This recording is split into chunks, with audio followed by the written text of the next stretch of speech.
forensik Risman Sianipar sudah menemukan 37 temuan alat bukti ya yang disebut novum itu kira-kira yang akan saya tanyakan kembali kepada ahli pidana. Jadi ada yang ditemukan yang mana kita akan bawa masalah ini ke ke seminar.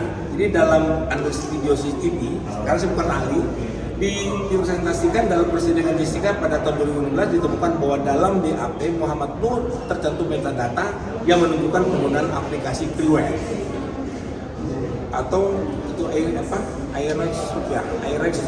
untuk penganalisan rekaman CCTV. Penggunaan aplikasi ini tidak umum di kalangan ahli digital forensik, mengingat iResoft dirancang sebagai perangkat lunak video makro yang memungkinkan dilakukan perubahan manipulasi konten video. Jadi Muhammad memanfaatkan aplikasi freeware iResoft untuk melakukan downscaling terhadap video CCTV tersebut. Dari metadata yang terdapat dalam BAP terungkap bahwa resolusi video CCTV yang seharusnya 1920 kali 1080 pixel telah diturunkan menjadi 9020 kali 575 pixel. Hal ini mengindikasikan adanya manipulasi terhadap video yang disajikan dalam proses persidangan, sehingga keutuhan tidak dapat dijamin. Tindakan ini bertentangan dengan pasal 6 junto pasal 16 ayat 1 Undang-Undang ITE yang mengatur syarat sahnya suatu alat bukti elektronik. Dan ini yang bisa menjelaskan adalah Risman Sianipar, ini pesannya beliau. Tetapi rencana kita ini sini akan mengadakan satu seminar ya, mengarah ke ahli-ahli forensik bagaimana untuk dia akan diseminarkan. Itu yang boleh sampaikan yang untuk tanggal 4 November 2024. Kapan seminar? Kita baru rencanakan baru beberapa kita ketemu kemarin Desember ya 4 November kemarin sidang kemarin ini gitu. Rencana kita lagi untuk seminar ini tersebut begitu.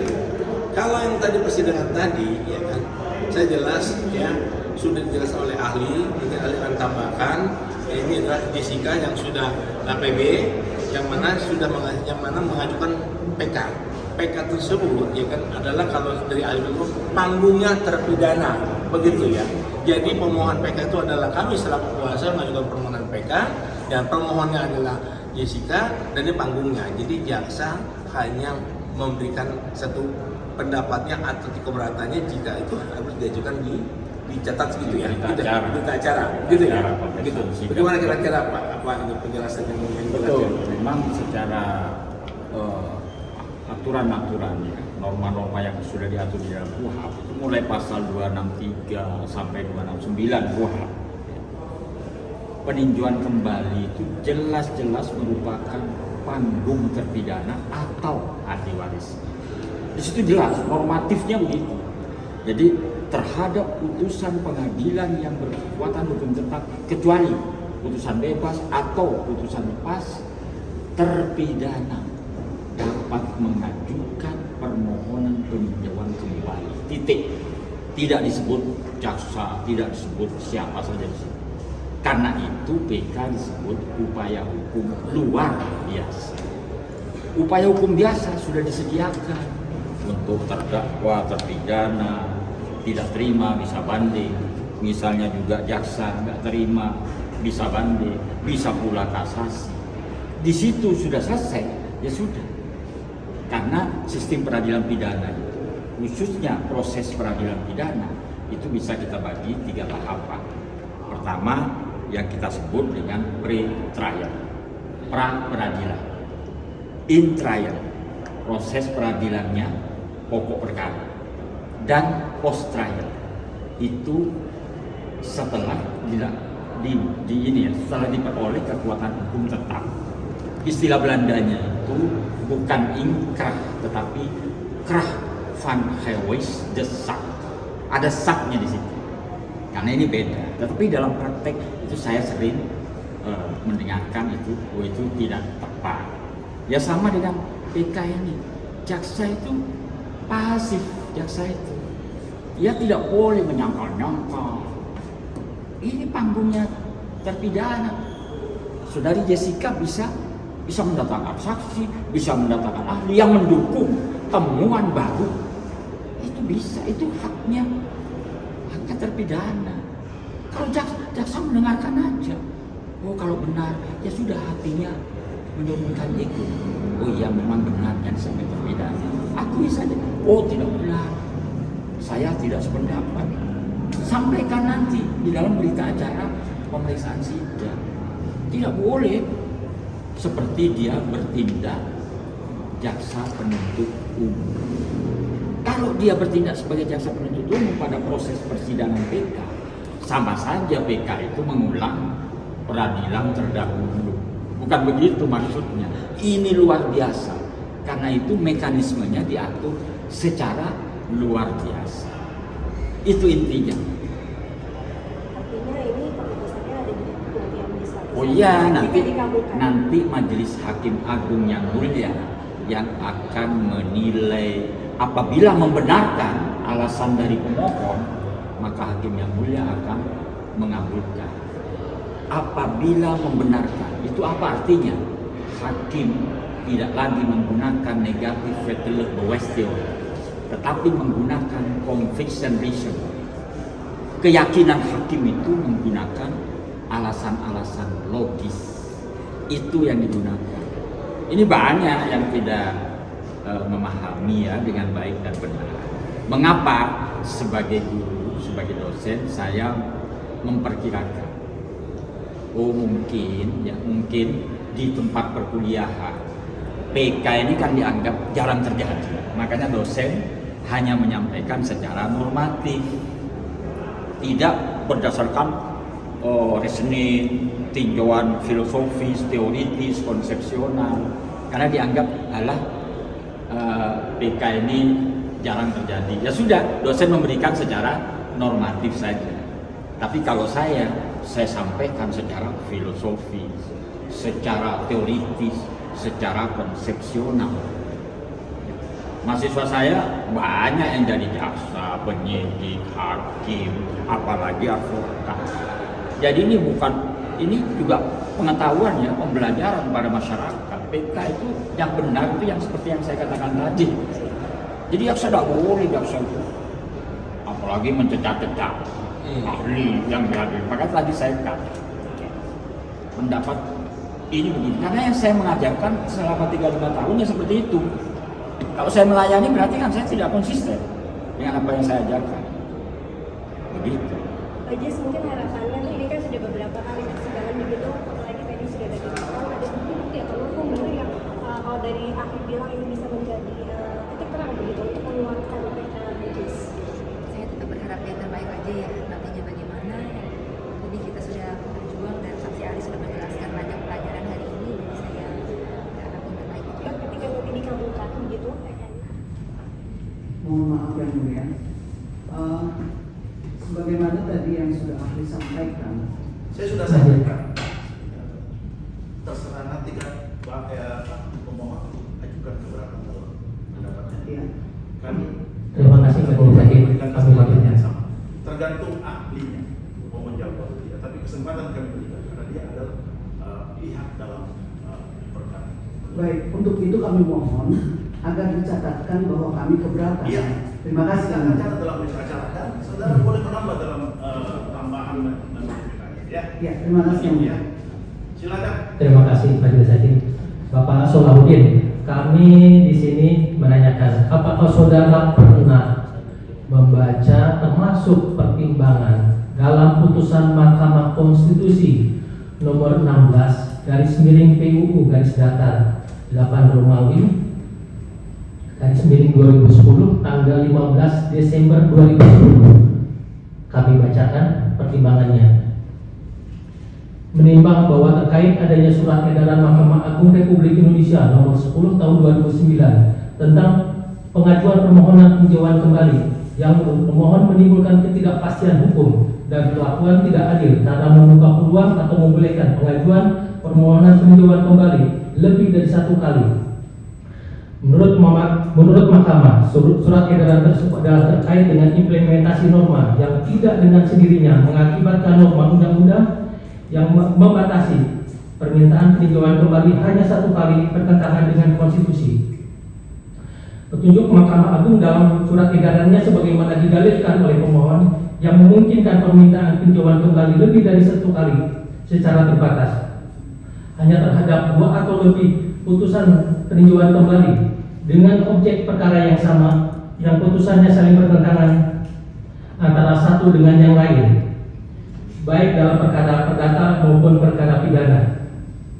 Menurut Mahkamah adalah bentuk pengawasan teknis yudisial oleh Mahkamah Agung sebagai pengadilan negara tertinggi dari 4 lingkungan peradilan yang berada di bawahnya untuk mengatasi problem yuridis yang sangat mendasar dan untuk menghindari kekacauan dan ketidakpastian hukum dalam praktik. Lagi pula Mahkamah tidak menilai implementasi norma dalam praktik. Saudara pernah membaca? Oh iya, pasti saya pernah membaca ya, karena saya ini ada hubungan acara pidana ya. Jadi itu kan betul tadi jawaban saya yang ditanyakan, isinya kan itu. Jadi kalau itu objeknya yang dipersoalkan sama menurut pengaju, menurut pemohon, dan kemudian itu dianggap ini ada kehilapan hakim, objeknya sama, ya tidak bisa itu dipersoalkan lagi dalam PK. Dan ingat bahwa keadaan baru itu berupa wujud kenyataan, itu bisa berupa banyak sekali, bisa berupa bukti-bukti, barang bukti, atau alat bukti.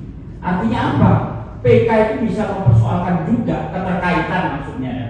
Ada keterkaitan di dalam pengaduannya pemeriksaan sidang di sini yang mulia, itu bisa mempersoalkan pada waktu proses penyidikan, pada waktu proses penuntutan, pada waktu di persidangan sampai pada putusan pengadilan tadi.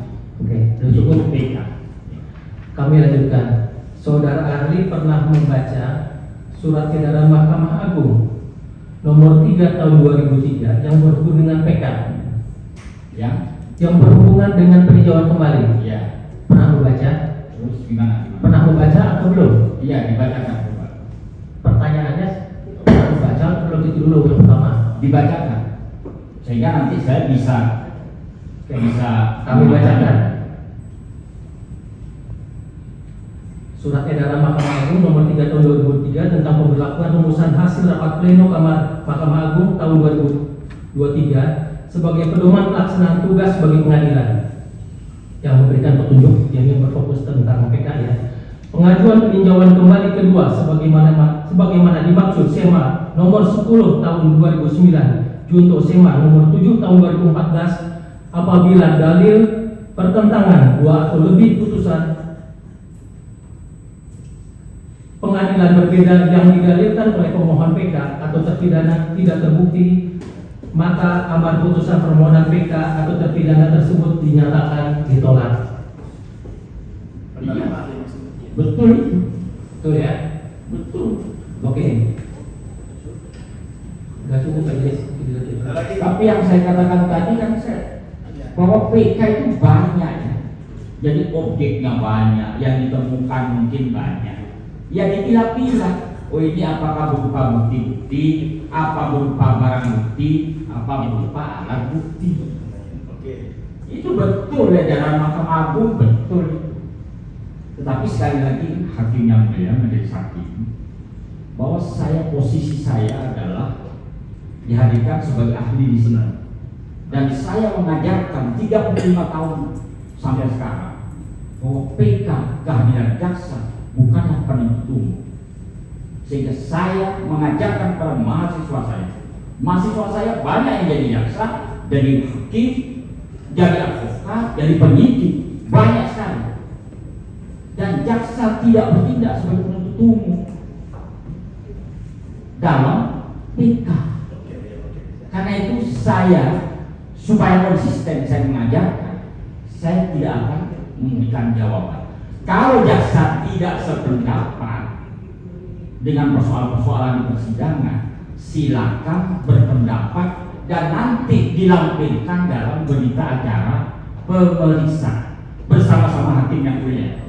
Hakim yang mulia akan membuat berita acara pendapat. Itulah kewenangan jaksa. Jadi kalau jaksa bertindak sebagai penuntut umum dalam persidangan ini, dan saya melayani, berarti saya tidak konsisten sebagai dosen. Oke. Saya tidak konsisten. Dapat kali terakhir. Ya, jadi saya tidak bersedia ditanya-tanya. Oke ya. Karena berarti saya tidak konsisten. Ya. Oke. Jadi kalau Diskusi di luar.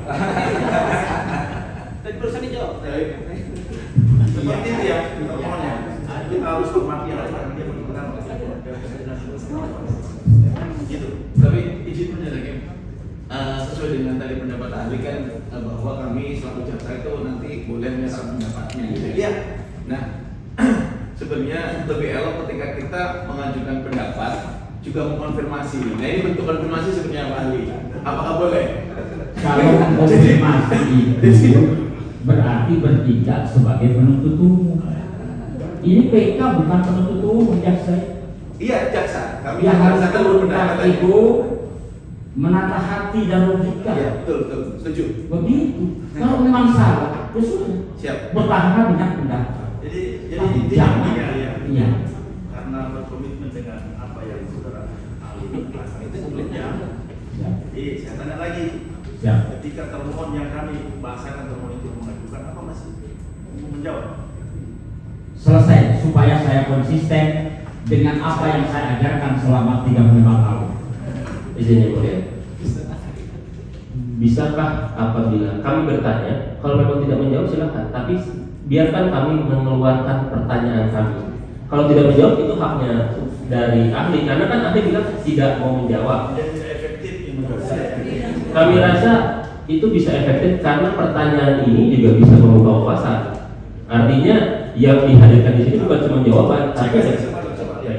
Silakan. Baik, saudara ahli. Keberatan yang mulia. Dicatat keberatannya ya. Kita sudah beritahu Kalau sudah mengatakan beri jawaban seperti itu, dan jaksa ini kesempatan. Ya makanya kita lihat dulu. Ya kita lihat. Iya. Silakan. Tolong ya. Saya tidak berkepentingan untuk menilai apa dan saya hanya mengatur persidangan ini supaya tertib. Kalau tidak tertib kan tidak elok ya. Silakan. Saudara ahli, ini terlepas Anda mau jawab atau tidak ya, tapi saya ingin menanyakan mengenai sejarah jaksa bisa melakukan PK dan akhirnya bisa melakukan interogasi di persidangan. Pada saat itu MA membuka ruang. Ada teori di Olhoff, ada teori Saint Clair. Di situ dibuka ruang bahwa terdapat kekhilafan hakim apabila memang jaksa bisa, akhirnya jaksa bisa mengajukan pertanyaan dan membuktikan kekhilafan itu. Apakah saudara bisa menjawab atau mau menjawab? Jadi begini. Ya, majelis hakim ya. Ini dua ini. Majelis hakim agung itu kenapa tidak diperkenankan untuk memanggil saksi, memanggil jaksa? Itu hanya dikasasi kan. Tapi kalau PK nggak boleh. Majelis hakim agung mengapa diserahkan seperti itu? Mengapa pula di PN pertama harus diperiksa? Bisa hadir jaksa, bisa semua hadir. Karena majelis hakim agung sudah dianggap keilmuannya sangat mumpuni. Dengan hanya membaca berkas, dia sudah memahami berdasarkan logika. Begitu. Jadi pendapat saya, jaksa itu kalau tidak sependapat, silakan membuat berita acara. Kalau sependapat, juga silakan berita acara. Hanya pesan dosen hukum acara pidana, semua pihak, semua komponen dalam peradilan pidana itu menata hati dan logikanya. Jangan saling menaikkan ego, nggak pernah selesai. Sudah kalau memang diyakini ini salah, ya sudah buat aja berita acara pendapat. Tapi kalau memang ini jujur, menata hati, menata logika, itu jadi jangan. Ya, begitulah Bapak Hakim yang mulia. Supaya saya konsisten, saya tidak akan menjawab. Nanti kalau saya konsisten, kita diskusi di luar. Jadi ya. Oh, Dia kan sudah tidak mau. Ya. Oh, tapi saya belum bertanya kan? Nanti diskusi di luar. Diskusi di luar. Oke, diskusi dulu kan. Kita ini sahabat semua. Terima kasih Bapak Adi. Jadi sekali lagi saya katakan bahwa kami di sini mengatur persidangan dan memberikan kesempatan yang sama. Tergantung siapa yang mau menjawab itu hak ahli, tidak menjawab.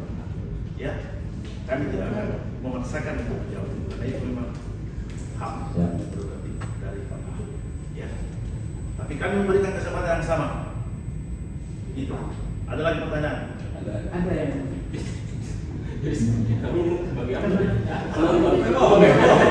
iya, sama iya. Baik, terima kasih yang mulia. Ahli, tadi itu alasan PK ada 3. Salah satu itu tadi keadaan baru ya, yang sering disebut nokung. Betul ya, saya sampaikan ya bahwa kami tidak melarang termohon bertanya. Ya, itu haknya dia menjawab. Itu, tidak punya hak untuk melarang bertanya. Silakan. Salah satu alasan itu adalah keadaan baru atau nokung. Di dalam PK daripada terpidana Jessica yang menjadi salah satu novum itu adalah adanya wawancara daripada Dermawan Solihin, yaitu orang tua daripada Mirna dengan Karni Ilyas di TV One yang menyampaikan bahwa dia memiliki bahagian dari CCTV yang dari Oliver, yang diambil dari restoran Oliver, yang tidak pernah ditampilkan di dalam persidangan, karena kalau ditampilkan akan membuat Jessica menjadi dihukum mati. Yang ini kami mau tanyakan kepada ahli bahwa bukti tersebut yang disampaikan oleh Dermawan itu adanya tangan Jessica yang memasukkan sesuatu, dikatakan cyanida ke dalam minuman. Seandainya bukti CCTV tersebut apakah utuh ataupun tidak utuh yang ditunjukkan, yang dikatakan oleh Dermawan Solihin itu sudah pernah diperlihatkan oleh jaksa pada sidang di awal dulu, tetapi tidak pernah menjadi itu bahasan mengenai tangan yang memasukkan itu. Mungkin dengan penjelasan lain, seandainya itu benar, bagaimana pendapat ahli dengan bukti tersebut? Iya, jadi saya katakan tadi juga ya, keadaan baru itu bisa banyak, bisa berupa bukti-bukti saja, bisa berupa barang bukti, bisa berupa alat bukti. Kalau pengakuan misalnya tadi yang sudah disampaikan, pengakuan dari siapa ya, orang tuanya, ya, itu kan bagian cerita. Padahal di dalam, misalnya di dalam bukti-bukti itu, entah itu berupa flash disk atau apa, itu ada banyak cerita.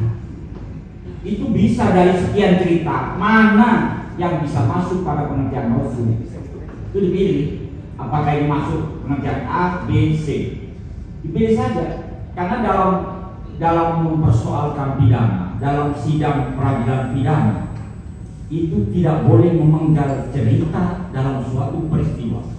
Jadi keutuhan peristiwa itu sangat penting.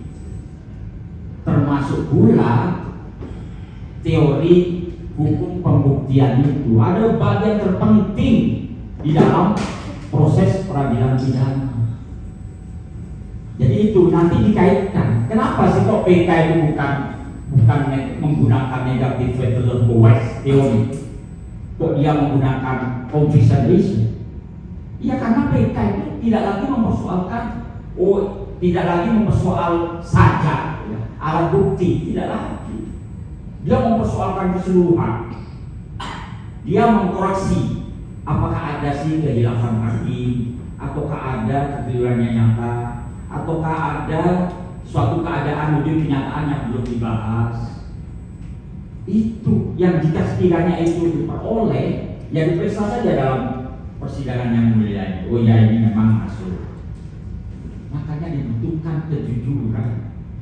Kejujuran semua komponen dalam peradilan pidana, bukan kejujuran dari terpidana saja. Semua komponen harus jujur. Oh iya, ini memang ada, diakui saja. Oh ini saya tidak sependapat dengan ini, sampai jaksa. Disediakan nanti hakim yang akan pilih, hakim agung. Hakim agung sudah dianggap ilmunya tinggi, ya. Nggak perlu memeriksa persidangan. Beliau hakim majelis hakim agung itu hanya melihat berkas dengan cermat, pasti bisa memutuskan dengan adil. Karena itu hakim agung itu minimal harus doktor syaratnya, karena dianggap ilmunya sudah tinggi, gitu. Silakan itu disampaikan. Baik ya. Memang sudah disampaikan dan itu adalah salah satu dasar kita untuk juga mengajukan PK. Iya. Terus kemudian dari yang tiga itu ada juga kehilapan. Baik itu memang sudah didalilkan pada saat dia di tingkat pertama, tingkat kasasi, dan kemudian pada tingkat PK itu juga tetap disampaikan dan juga menjadi temuan baru juga dengan tadi yang sudah disampaikan oleh rekan kami ada 37 temuan-temuan baru dari berita acara daripada ahli yang pada waktu itu menjadi dokumen daripada persidangan pada terdahulu. Selain tadi keadaan baru tersebut dengan kehilapan itu, apakah itu juga yang tadi uraiannya yang sudah kami sampaikan? Apakah itu juga bahagian daripada PK yang tadi ahli sudah sampaikan? Iya, itu dipilah-pilah ya. Kalau itu kehilafan itu kelalaian, bukan kesengajaan. Kalau kesengajaan itu di wilayah kasasi. Makanya kasasi itu kan tidak menerapkan atau menerapkan peraturan yang tidak sesuai. Tidak menerapkan, ada unsur sengaja di situ. Tapi kalau kelalaian, kehilafan itulah. Yang nyata-nyata lalai itu yang mana? Yang nyata-nyata lalai. Oh ini misalnya, ini adalah bukti yang seharusnya penting ini untuk diperiksa, tetapi ternyata lolos, tidak diperiksa. Itu namanya kelalaian hakim. Dia tidak sengaja hakim itu. Dan bisa saja karena hakim itu memperoleh dari jaksa memperoleh dari penyidik. Nah, itu bisa diceritakan, bisa dipersoalkan. Ini loh perolehannya dari penyidik, perolehannya dari jaksa, demikian hakim, sehingga seharusnya tidak sependapat misalnya hakim, tapi hakim lalu sependapat. Nah, itu namanya hakim lalai. Bisa sebagai manusia bisa lalai. Baik, terima kasih ahli. Dari saya cukup. Lanjutkan rekan kami. Izin yang mulia, saya nggak bertanya, saya mau ngomong aja. Kalau nggak boleh ngomong, itu nanti melanggar HAM nanti. Selanjutnya tadi udah selesai belum? Masih ada enggak? Masih ada. Satu ya? Iya. Habis ini kita mau lihat itu. Sini ya. Jadi kami Terima kasih yang mulia untuk kesempatan yang diberikan. Pertanyaan kami kepada saudara ahli. Pertanyaan kami kepada saudara ahli, di dalam pengadilan tingkat pertama, terdakwa menghadirkan begitu banyak ahli. Ada ahli toksikologi, forensik, toksikologi, digital forensik, Ya banyak lah. dan banyak. Ya. Tetapi tak satu pun dari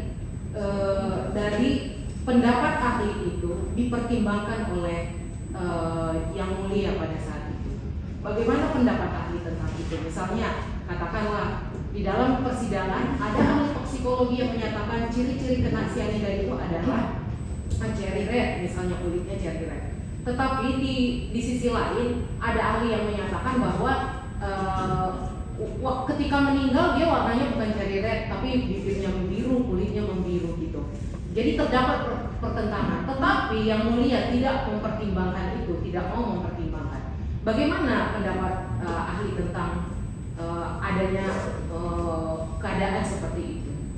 Itu aja.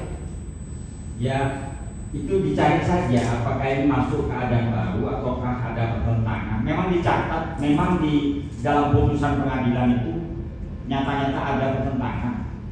Nah, dicari kalau itu masuk pertentangan. Loh, ini kok katanya merah, tapi juga ditulis juga di sisi lain ditulis biru. Nah, ini ketidakkonsistenan itu pertentangan. Itu berarti masuk pada B, itu saja. Jadi kecermatan kita untuk melihat apakah itu masuk keadaan baru, pertentangan, ataukah kehilafan kekeliruan yang nyata. Itu memang harus cermat. Nanti disampaikan di berita acara pemeriksaan sidang ini. Disampaikan semua keterangan dari keterangan ahli, terus pendapat-pendapat dari saksi yang diajukan. Demikian pula pendapat jaksa. Kalau bertentangan harus ada dasarnya disampaikan. Jadi tidak perlu pusing-pusing dengan PK ini. Tidak sependapat sampaikan. Terima kasih. Cukup ya. Terima kasih yang mulia. Sini ada yang mengganjil aja. Kalau nggak saya sampaikan saya nggak bisa tidur nanti ahli ya. Silakan. Maksud saya gini, intinya saya tangkap ya, maksudnya tadi ahli mengatakan seolah ini jaksa pasif lah dalam PK ini ya. Maksud saya ini perlu diluruskan ahli. Ini kita sidang ini diliput ya. Ini kita pendidikan hukum juga di masyarakat. Jangan sampai masyarakat Ini kan ahli ya. Kan makanya saya nggak nanya ini, saya kan yang jawab. Dan maksudnya gini, nanti Gini. Sebentar. Ya, kita sebenarnya hadirkan ahli. Jangan kita salah benarnya itu iya. tingkatnya. Terima kasih ya. Maksudnya sedikit aja. Terkait itu maksud saya jangan sampai masyarakat memframing di benar. Keberatan juga semua. Bukan mendikte. Catat ya. Maksudnya ini sependek pengetahuan saya nih, betul saya belum ada hukum acara yang teknis terkait pengaturan PK ini. Maksud saya sih ini kan pendapat ahli pribadi atau mungkin pendapat ahli yang lain itu berbeda seperti sidang kita. Ini makanya maksudnya dicatat. iya. Kalau saya buat biar masyarakat biar tahu ini kan itu maksud saya. Jangan sampai masyarakat beranggapan wah ternyata yang saya bang masih seperti ini. Ini maksud saya itu aja. Silakan. Itu aja. Saya ini ngajar hukum acara pidana 35 tahun. Apa yang saya ajarkan kepada mahasiswa saya itu banyak yang jadi jaksa, jadi hakim, jadi penyidik, jadi advokat. Dan saya satu kelas dengan Hakim Agung Arvijo Alkostar pada waktu tugas belajar di Universitas Diponegoro. Itulah pendapat saya, bahwa kalau PK itu jaksa pasif karena sudah selesai. Mengapa pasif? Karena sudah selesai tugasnya yang mulia, sudah selesai, penyidik sudah selesai. Kalau dipersoalkan, ya jangan sakit hati, karena PK memang begitu memang. Kalau masih tetap bertahan misalnya, ya sudah sampaikan aja pendapatnya nanti apa. Tapi saya mengingatkan sebagai guru, ayo kita turunkan ego. Jangan wah harus begini, harus begini. Kalau memang itu kenyataannya ada, ya sudah diakui. Kalau tidak ada, ya sudah berikan pendapat. Nanti majelis hakim yang akan menyampaikan. Jadi supaya saya konsisten, mohon jangan bertanya. Ini sebenarnya bukan bertanya, janji bukan bertanya. Ini hanya renungan saja untuk kita semua. Artinya gini, kalau memang saudara ahli menyatakan hanya jaksa yang menyampaikan pendapat itu kan diperoleh dari informasi. Apabila informasinya hanya satu arah, apakah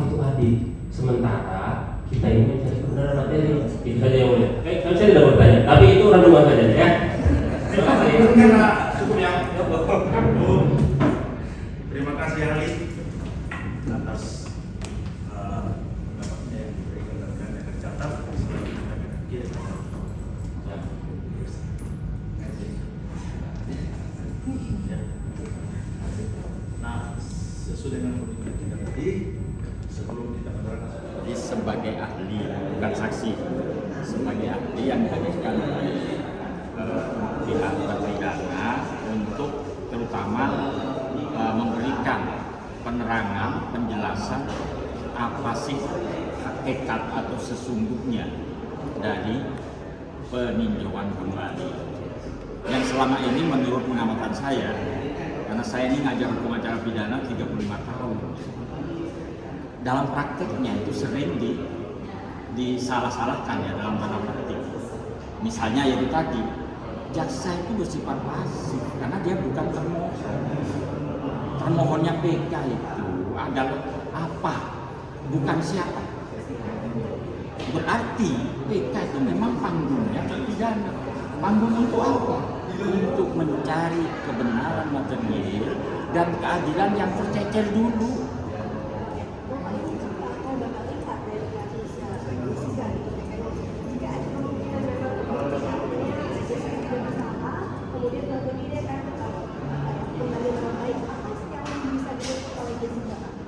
Ya mungkin Jessica ini dapat novum ya. Jadi bisa berupa keadaan baru, bukti baru, barang bukti baru, alat bukti baru yang belum pernah disampaikan, atau ada kehilafan hakim di dalam putusan, atau kekeliruan yang nyata, atau di dalam putusan ada hal-hal lain yang bertentangan, tetapi baru ditemukan setelah putusan. Ini adalah hak dari terpidana untuk yang memperjuangkan supaya keadilan yang sifatnya memang material itu tercapai.